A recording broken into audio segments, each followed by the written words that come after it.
The sonar display was the first thing to go wrong. It was a standard, routine descent into the Challenger Deep. The submersible was a masterpiece of human engineering, a titanium sphere designed to withstand the crushing embrace of 11,000 meters of saltwater. Inside, the three-person crew watched the depth gauge tick over with the mechanical indifference of a clock. "Systems are nominal," the pilot murmured, his voice tight. "Oxygen flow at 100%. We are dropping at a steady meter per second. We should see the seafloor in 20 minutes. It's darker than the archives suggested," one of the passengers replied, staring out into the absolute, suffocating void. "We've passed the Hadal threshold. Even the bioluminescence has stopped. It's like the ocean itself is holding its breath." Then, the ping started. It wasn't an echo of their own sonar. It was a rhythmic, low-frequency pulse, vibrating through the titanium hull with a sickening, metallic resonance. It wasn't the erratic sound of shifting tectonic plates or the groaning of the abyss, it was deliberate. A sequence of 3 long beats, a pause, and a single, sharp staccato. "Is that a distress beacon?" the third crew member asked, leaning forward, her breath fogging the small, circular viewport. "It's on the civilian emergency frequency." The pilot's hands hovered over the console, his eyes darting across the flickering monitors. "There is no other vessel within 500 miles of this trench. And even if there were, nothing survives at this depth. The pressure would have pulverized any surface-manufactured sub before it touched 8,000 meters. It's coming from below," the first passenger said, his voice dropping to a whisper. "Look at the sonar." The screen, which should have been showing a flat, sediment-covered floor, was painting a jagged, impossible geometry. It wasn't rock. The sonar returns were clean, sharp-angled, and dense. It looked like a massive, subterranean industrial complex embedded directly into the vertical wall of the trench, a structure the size of a city block, resting in a void that shouldn't exist.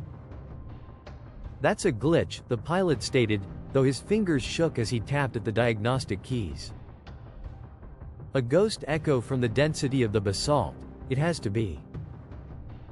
"It's not a ghost," the woman said, pointing at the viewport. "Look." As the external floodlights hit the threshold of the deep, they didn't just reveal the mud of the trench floor. They caught the edge of a massive, dark alloy pipe, easily 30 meters in diameter, extending out from the trench wall like a throat. It was humming. The pulse they heard wasn't a beacon, it was the sound of the entire structure breathing. The submersible lurched violently. "We've hit a thermal vent," the pilot yelled, wrestling with the controls. "No, wait, the current. The water is being pulled in. We're caught in an intake, reverse thrusters, give it everything." "I am." It's not enough. The submersible was no longer falling, it was being drawn forward by an irresistible, invisible force. The vessel screamed as the external pressure intensified, the hull shuddering against the sudden change in water density. They were accelerating into the throat of the structure, the lights of the submersible revealing massive, interlocking valves that were sliding open in the darkness. "We're entering," the woman gasped, gripping the edge of the console. "We're actually going inside the Earth's crust." They breached the threshold in a blur of black water and blinding, bioluminescent sludge. Then, as quickly as the turbulence began, it vanished. The submersible drifted into a vast, dry, cavernous space, the water beneath them draining away into unseen grates. The landing skids hit the deck with a metallic clang that echoed for miles. Silence descended, an unnatural, pressurized silence. "Pressure equalization complete," the pilot said, reading the gauges in disbelief. "The external environment is 1 atmosphere. Nitrogen and oxygen. It's perfectly breathable." "What is this place?" the passenger asked, his voice trembling. There is no record of this. No geological survey ever mapped a cavity this size. A shadow moved at the far end of the hangar. A figure, dressed in a tattered, dated jumpsuit, stepped into the light of the submersible's remaining power. He looked as though he hadn't seen the sun in decades, his skin waxy and pale, his eyes wide and vacant. "You're late," the figure said, his voice raspy, like paper rubbing against stone. "Who are you?" the pilot demanded, his hand hovering over the emergency hatch release. "A remnant," the figure replied, stepping closer until his face was inches from the glass. "You think you discovered a trench. You think you found the deepest point on the planet. But you didn't find the bottom of the ocean." The man turned his head, looking up toward the massive, pulsing ceiling of the chamber. A ceiling that was slowly, rhythmically shifting, as if the entire structure were alive. "You found the intake valve," the man whispered. "And you've just been pulled into the digestive system of something that hasn't eaten in an eon." The airlock at the end of the corridor began to dissolve, the metal liquefying and parting like warm wax. Behind it, a light flickered, a light that wasn't electrical, but a sickening, vibrant violet that seemed to vibrate in the minds of the crew, causing their vision to tear at the edges. "Don't look at the light," the man warned, his voice turning into a frantic, desperate hiss. "If you look at the light, you become part of the structure. If you look down, you might live long enough to understand what we're feeding." The pilot stood up, his face drained of all color. What is that noise?" It was a low, guttural vibration that seemed to emanate from the very floor they stood on. It sounded like the crushing of rock, the tearing of tectonic plates, and the rhythmic, steady beat of a heart that spanned the width of the continent.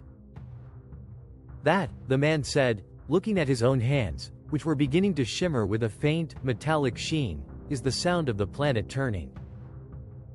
And it's hungry." The chamber lights turned a deep, bruised red. Outside the submersible, the hangar walls began to pulse in sync with the beat. The crew realized then, with a terrifying clarity, that they hadn't descended into the ocean. They had been swallowed. "We have to get out," the pilot breathed, reaching for the manual override of the hatch. "There is no out," the man in the jumpsuit replied, his shadow stretching across the deck, growing long and jagged until it merged with the dark, living walls of the chamber. "The ocean doesn't end at the seafloor. It just stops being for you. And starts being for them." The hatch began to cycle open on its own, despite the power being dead. It didn't open with a mechanical whir, but with the wet, tearing sound of muscle separating from bone. The air that rushed in smelled of ozone, stagnant water, and something ancient, something that had been buried beneath the crust since the first oceans formed. The woman at the console looked at the opening hatch, then back at her colleagues. Her eyes were wide, reflecting the violet glow pouring into the sphere. "We aren't the explorers," she whispered. "We're the bait," the man in the doorway beckoned. Behind him, the darkness of the corridor seemed to be pulling itself toward them, a mass of shadows that defied physics. "Come," he said. "The overseers are impatient. They haven't had new neural input in a very, very long time." The submersible's battery dropped to 0. The internal lights died. In the sudden, absolute darkness of the hangar, the only thing remaining was the rhythmic, pulse-pounding heartbeat of the structure, growing louder, faster, and more demanding with every second that passed. "Pilot, step out? You want us to step out into a hangar at 11,000 meters? The physics alone should have turned us into a red smear the second that hatch unsealed." Remnant. A dry, rattling laugh. "Physics is a local law.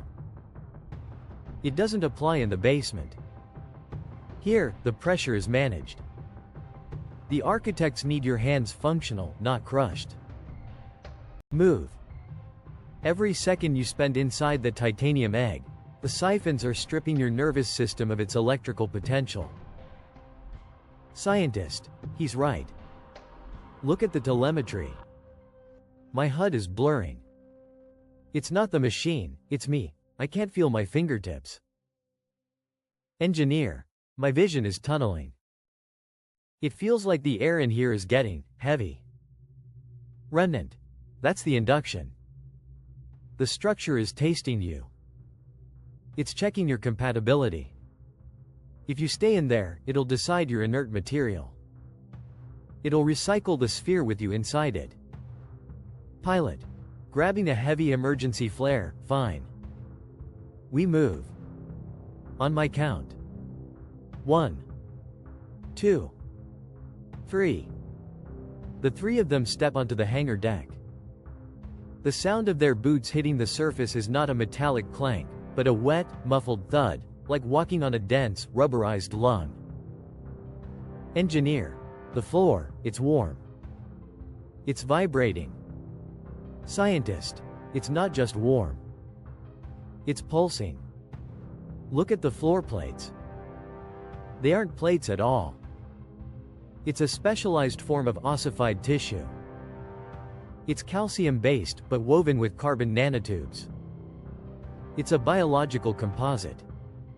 Pilot. Pointing the flare toward the shadows. Where is the exit? And where are the others you mentioned? Remnant. Following the light. Always following the light. The architects live in the frequencies you can't see, but their shadows are everywhere.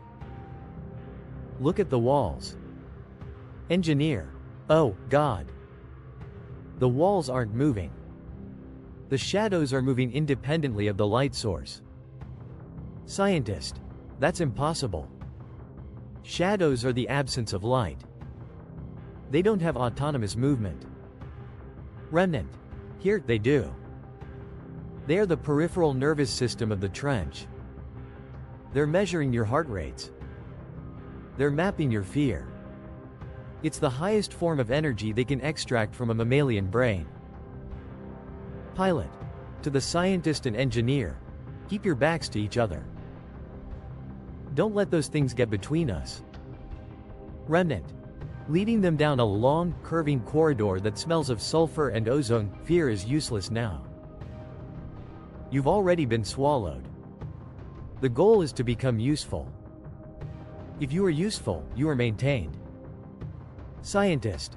Stopping by a massive, translucent vein running along the wall. Wait. Is that seawater? Remnant. Pure, pressurized brine. It's the coolant for the mantle taps. The trench sits on the subduction zone for a reason. It's a heat exchanger.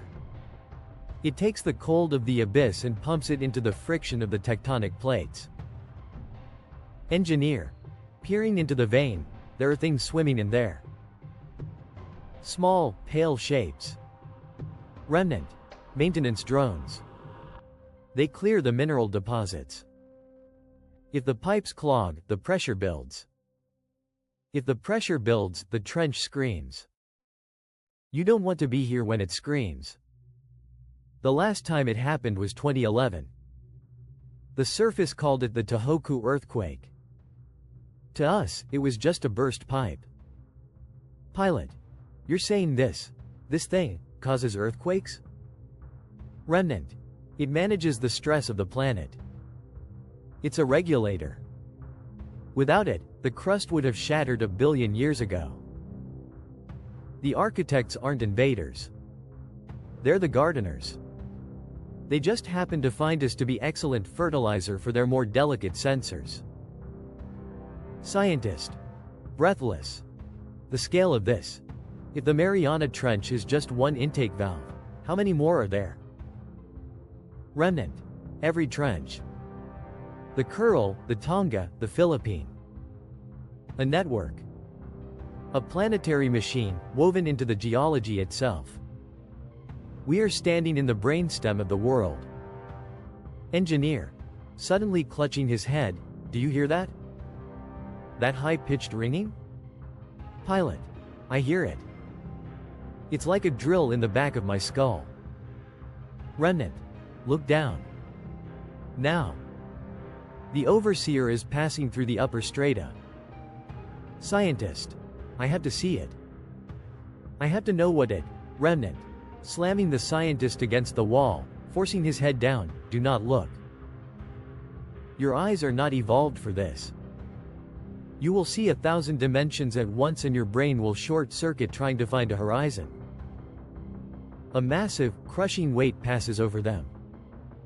The air becomes so cold that their breath freezes instantly into a cloud of ice crystals. A sound, like 1,000 glass cathedrals shattering simultaneously, echoes through their bones.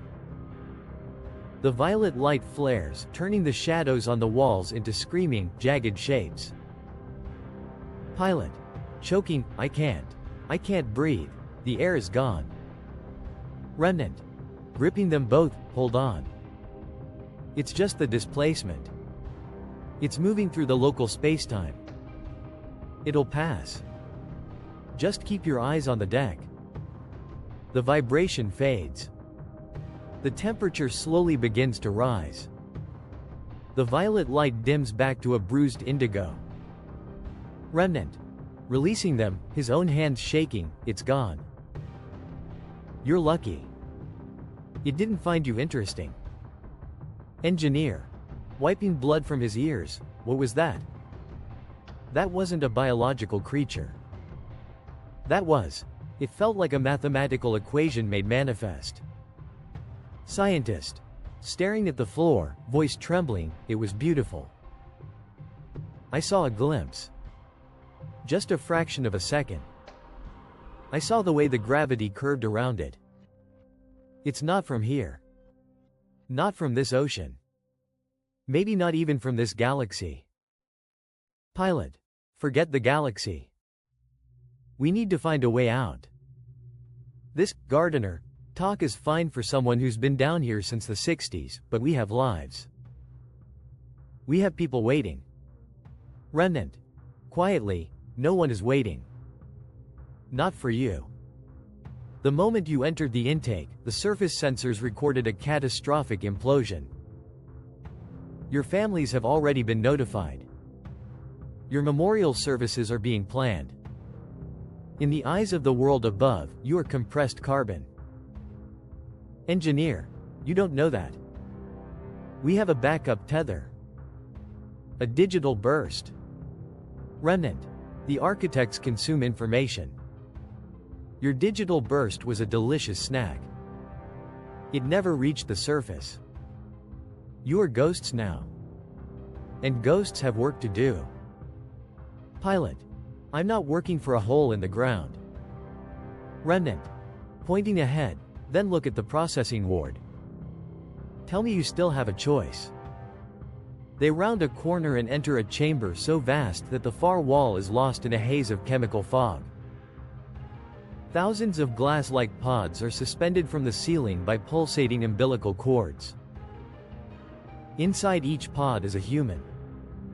Some are in naval uniforms from the 1940s. Some are in modern diving gear. Their eyes are open, glowing with the same violet light that permeates the facility. Their fingers are moving rhythmically, tapping out invisible codes into the air. Scientist. They're processing data. Remnant. They are the processors. Human brains are the most efficient organic computers in the known sectors. The architects use our capacity for pattern recognition to calculate the tectonic shifts. Each person you see is managing a 100-mile stretch of the fault line. Engineer. That one, his skin is translucent. I can see his nervous system. It's been extended. It's woven into the pod. Remnant. He's been here for 80 years. He's the lead analyst for the San Andreas sector. If he stops, California slides into the sea. He doesn't want to stop. He can feel the Earth. He is the Earth now. Pilot. Raising the flare like a club, we're leaving. Now. Which way to the primary exhaust? If water goes out, we can ride the current. Remnant. The exhaust is a plasma stream at 4,000 degrees. You'd be vapor before you reach the vent. There is only one way out of the Prometheus Array, and it isn't up. Scientist. What do you mean? Remnant. The trench isn't just a mouth. It's a gate. Every few decades, when the energy levels are peak, the architects move. They take the collected data, they take the harvested biologicals, and they go deeper. Engineer. Deeper? We're at the bottom. Remnant. Grinning, revealing teeth that have turned to obsidian. You think the Mariana is the bottom? The crust is 30 miles thick. Below that is the mantle. A sea of liquid fire. That's where the real cities are. This is just the porch. Pilot. Hearing a new sound, a wet, slithering noise coming from the corridor behind them. Something is coming. And it sounds bigger than the last one. Remnant. The cleaning drones. They've detected your flare. They don't like unauthorized light sources. It interferes with the neural synchronization. Scientist. How many drones? Remnant. Enough to strip the flesh from your bones in 6 seconds. If you want to live, you need to get into a pod. Now. Pilot. No way. I'm not becoming a CPU for a tectonic plate. Engineer. Pointing to the end of the hall, the shadows.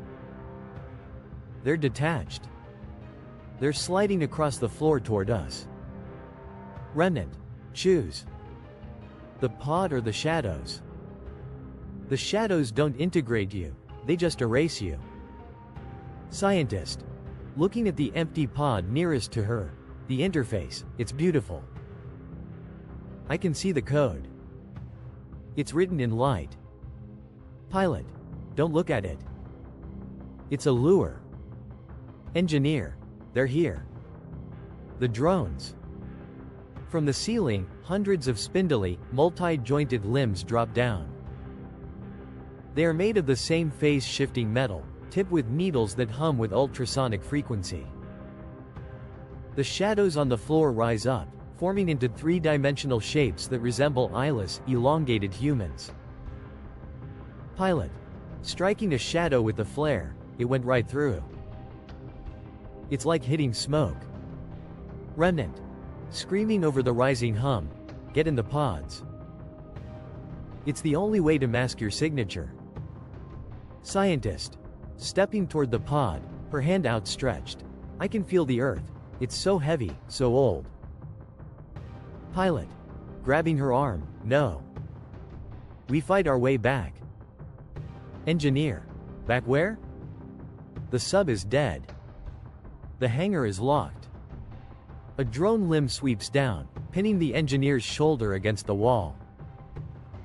He screams as a needle slides into his clavicle. His eyes immediately flare with violet light.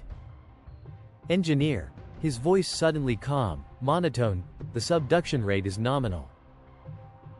Increasing pressure in Sector 7. Pilot. Horrified. No, not him. Remnant. He's integrated.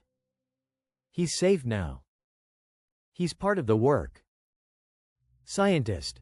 Pulling away from the pilot. It's not a prison. It's a connection. Can't you feel it? The heartbeat of the planet? It's been so lonely, pilot. It's just been waiting for someone to listen. Pilot. Backing away as the shadows circle him. You're all insane. The pressure, it must have cracked the sphere.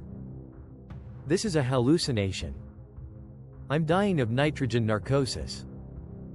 None of this is real. Remnant. Walking toward him, his own eyes starting to glow. Reality is just a consensus. And down here, you are in the minority. The shadows lunge. The pilot swung the flare one last time, the magnesium spark illuminating a face in the darkness that wasn't a face at all, but a shifting kaleidoscope of geometry and ancient hunger. Pilot. A final, echoing scream. I won't. I won't. The flare goes out. Silence returns to the ward.